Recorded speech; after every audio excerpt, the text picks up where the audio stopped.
YBR وارئرز wisdom میں خوش آمدید، جہاں حوصلہ ہمیشہ زندہ رہتا ہے۔ یسوع، بادل اور رواح، مستقبل کے وہ جنگجو جنہوں نے ایک عظیم ورثے کو جنم دیا۔ یہاں ہم پیش کرتے ہیں دنیا کے عظیم ترین مجاہدین، سپہ سالاروں اور دلیر جنگجوؤں کی سچی، روح پرور اور ایمان افروز داستانیں۔ وہ کہانیاں جو صرف کتابوں کے صفحات پر نہیں بلکہ دلوں میں بھی نقش ہیں۔ ہر قوم، ہر دور اور ہر میدان سے تعلق رکھنے والے وہ بہادر جو اپنا ایمان، حکمت، وفاداری اور دلیری سے دنیا کا نقشہ بدل گئے۔ چاہے وہ خالد بن ولید ہوں، صلاح الدین ایوبی ہوں، سکندر اعظم ہوں یا جنرل سن تزو، یہاں ہر داستان ایک سبق ہے، ہر جنگ ایک حکمت ہے اور ہر مجاہد ایک تحریک۔ YBR صرف ایک نام نہیں بلکہ ایک امید ہے کہ ہماری آنے والی نسلیں ان عظیم کرداروں سے سیکھیں اور ان کی روشنی میں اپنی راہیں تلاش کریں۔ ایمان اور جذبے سے لبریز سچی داستانیں۔ اگر آپ چاہتے ہیں بہادری اور جنگی حکمت عملی کی زندہ مثالیں جو زندگی کے ہر میدان میں کارآمد ہوں، تو YBR وژڈم کا حصہ بنیں اور ہمارا ساتھ دیں۔ سبسکرائب کریں، بیل آئیکن دبائیں۔ یاد رکھیں، سچا سپاہی وہی ہوتا ہے جو صرف میدان میں نہیں، دل میں بھی لڑتا ہے۔ YBR وارئرز وژڈم میں خوش آمدید۔ میں شارق محمود خان اور آج کی ہماری داستان ہے خالد بن ولید رضی اللہ عنہ کے۔ خالد بن ولید رضی اللہ عنہ کا تعلق قریش کے معزز قبیلے بنو مخزوم سے تھا۔ آپ کے والد ولید بن مغیرہ مکہ کے بڑے سرداروں میں شمار ہوتے تھے۔ عرب معاشرے میں بہادری، گھڑ سواری، نیزہ بازی اور تلوار چلانے کی تربیت لڑکپن سے ہی دی جاتی تھی، اور خالد بن ولید رضی اللہ عنہ نے ان تمام فنون میں مہارت حاصل کی۔ بچپن ہی سے آپ ایک قابل اور باصلاحیت جنگجو کے طور پر پہچانے جانے لگے۔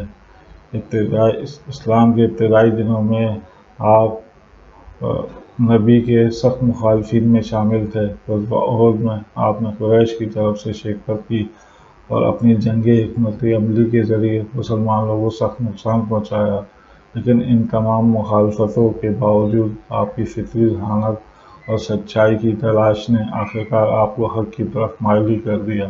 صلح حدیبیہ کے بعد جب اسلام کی پرامن دعوت اور اس کی تیزی سے پھیلتی ہوئی طاقت کو آپ نے قریب سے دیکھا تو آپ کا دل بدلنے لگا۔ آپ کے بھائی ولید نے مدینہ سے واپس آ کر اسلام کی روشنی آپ تک پہنچائی۔ خالد بن ولید رضی اللہ عنہ نے فرمایا، سمجھدار انسان کے لیے یہ ممکن نہیں کہ وہ حق کو پہچاننے کے بعد بھی اندھیرے میں رہے۔ آخرکار 8 ہجری میں آپ نے اسلام قبول کر لیا۔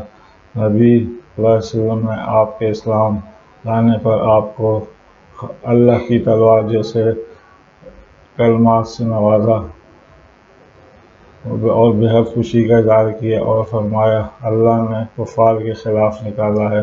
یہ لقب سیف اللہ نہ صرف عزت کی علامت تھا بلکہ ایک عظیم ذمہ داری کا اعلان بھی۔ خالد رضی اللہ عنہ نے پھر کبھی پیچھے مڑ کر نہیں دیکھا۔ ان کی زندگی کا اگلا باب اسلامی فتوحات اور جنگی میدانوں میں بے مثال کارناموں سے بھرپور ہے۔ یہ تو تھی خالد بن ولید رضی اللہ عنہ کی ابتدائی زندگی اور ایمان لانے کی داستان۔ اگلی قسط میں جانیں گے کہ اسلام قبول کرنے کے فوراً بعد انہوں نے میدان جنگ میں کیا کارنامے انجام دیے اور کس طرح ان کا نام دشمنوں کے دلوں میں خوف کی علامت بن گیا۔ اگر آپ کو یہ تحریر پسند آئی ہو تو لائک کرنا نہ بھولیں۔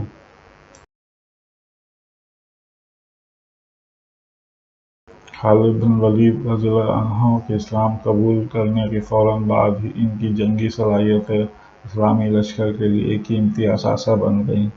نبی صلی اللہ علیہ وسلم نے انہیں اہم غزوات میں شامل کیا اور بہت جلد ان پر مکمل اعتماد قائم کر لیا۔ اسلام قبول کرنے کے بعد پہلا بڑا معرکہ جس میں خالد رضی اللہ عنہ نے شرکت کی وہ غزوہ موتا تھا جو 8 ہجری میں پیش آیا۔ اس معرکے میں اسلامی لشکر کو رومی سلطنت کی ایک بڑی فوج کا سامنا تھا۔ نبی صلی اللہ علیہ وسلم نے زید بن حارثہ کو سپہ سالار مقرر فرمایا۔ اس کے بعد جعفر بن ابی طالب اور پھر عبداللہ بن رواحہ کو کمان سونپی گئی۔ جب تینوں شہید ہو گئے تو صحابہ کرام نے باہمی مشورے سے خالد بن ولید رضی اللہ عنہ کو سپہ سالار منتخب کیا۔ یہ خالد بن ولید رضی اللہ عنہ کا پہلا معرکہ تھا۔ بحیثیت مسلمان کمانڈر اسلامی لشکر تعداد میں انتہائی کم اور دشمن کے مقابلے میں کمزور تھا، لیکن خالد رضی اللہ عنہ نے اپنی غیر معمولی جنگی حکمت عملی سے اس معرکے کو شکست میں تبدیل ہونے سے بچا لیا۔ انہوں نے نہ صرف دشمن کا دباؤ برداشت کیا بلکہ اسلامی لشکر کو کامیاب حکمت عملی کے تحت میدان سے بحفاظت واپس نکال لیا۔ اس معرکے میں ان کی تلوار ٹوٹ گئی، لیکن وہ دشمن کے نیزے سے لڑتے رہے، یہاں تک کہ ان کے ہاتھ میں 9 تلواریں ٹوٹ گئیں۔ نبی کریم صلی اللہ علیہ وسلم کو جب تک کہ یہ اللہ کی تلوار ہے جو کبھی مرتی نہیں یہ خبر ملی تو آپ نے فرمایا کہ خالد رضی اللہ عنہ کو سیف اللہ یعنی اللہ کی تلوار کے لقب سے یاد کیا جانے لگا۔ یہ معرکہ محض ایک جنگ نہیں تھا بلکہ خالد رضی اللہ عنہ کی جنگی ذہانت اور دلیری کا عملی مظاہرہ تھا۔ مسلمانوں کو ایک ایسا سپہ سالار مل چکا تھا جو دشمن کے سامنے سیسہ پلائی دیوار بن سکتا تھا۔ خالد بن ولید رضی اللہ عنہ کی اگلی مہمات میں ہم دیکھیں گے کہ انہوں نے کس طرح شام اور عراق کے محاذوں پر اپنی جنگی مہارت کے جوہر دکھائے اور اسلامی فتوحات کو نئی بلندیوں تک پہنچایا۔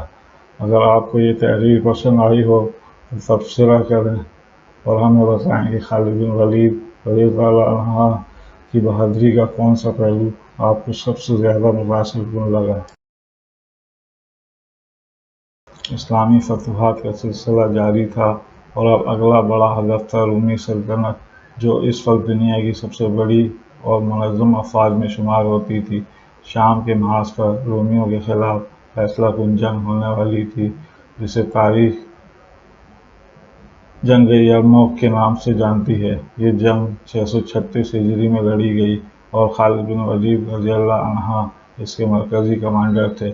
رومی لشکر تعداد میں 1 لاکھ سے زائد تھا، جبکہ مسلمانوں کی تعداد 40,000 کے قریب تھی، لیکن خالد بن ولید رضی اللہ عنہ کی قیادت اور فوج کی ایمان افروز روح نے یہ معرکہ تاریخ کا ایک عظیم باب بنا دیا۔ انہوں نے دشمن کے حملوں کو نہ صرف پسپا کیا بلکہ اپنی جرأت، سرعت اور غیر معمولی حکمت عملی سے رومیوں کو مکمل طور پر شکست دی۔ خالد بن ولید رضی اللہ عنہ نے یرموک کے میدان میں اپنی فوج کو منظم انداز میں 5 حصوں میں تقسیم کیا اور ہر حصے کو مخصوص دفاعی حملہ اور ذمہ داریاں دیں۔ دشمن کا داؤ پر داؤ ناکام ہوتا گیا اور خالد کی معاملہ فہم ایک ایک کر کے غالب آتی گئی۔ مسلمانوں نے رومیوں کے لشکر کو ایسا زبردست دھچکا پہنچایا کہ وہ برسوں تک دوبارہ منظم نہ ہو سکے۔ یہ جنگ صرف ایک فوجی فتح نہیں تھی بلکہ اسلامی تاریخ کا ایک عظیم موڑ تھا۔ شام کا دروازہ کھل چکا تھا اور رومیوں کا اثر ظاہر ہونا شروع ہو چکا تھا۔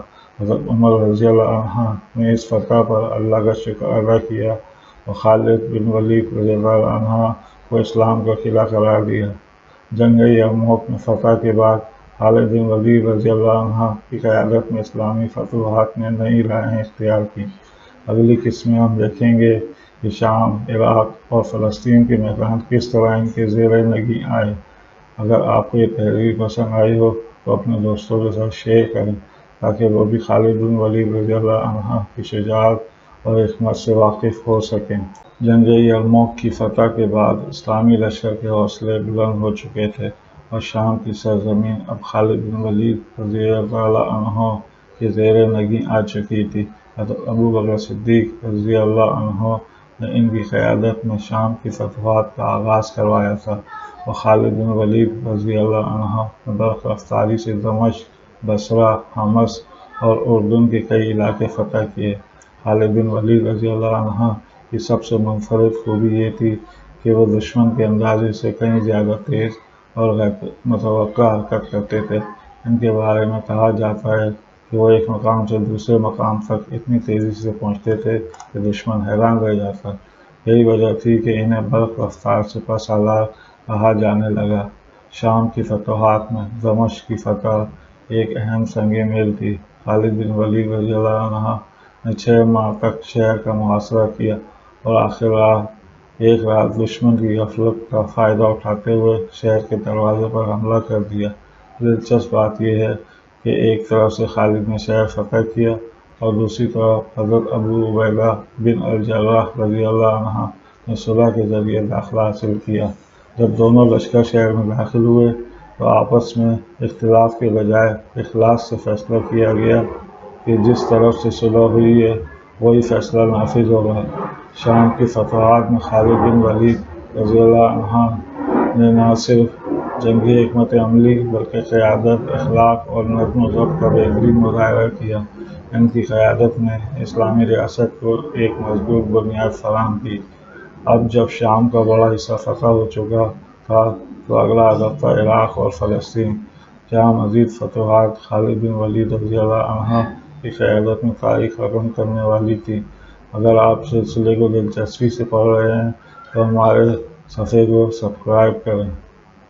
خالد بن ولید رضی اللہ عنہ کی پوری زندگی میدان جہاد میں گزری۔ وہ شخص جس نے 100 سے زائد جنگوں میں حصہ لیا، کبھی شکست نہ کھائی اور دشمنوں کے دلوں میں اپنا رعب بٹھا دیا، مگر حیرت کی بات یہ ہے کہ جس مرد مجاہد نے ہر لمحہ موت کا سامنا کیا وہ میدان جنگ میں شہید نہ ہوئے بلکہ طبعی موت سے وفات پائی۔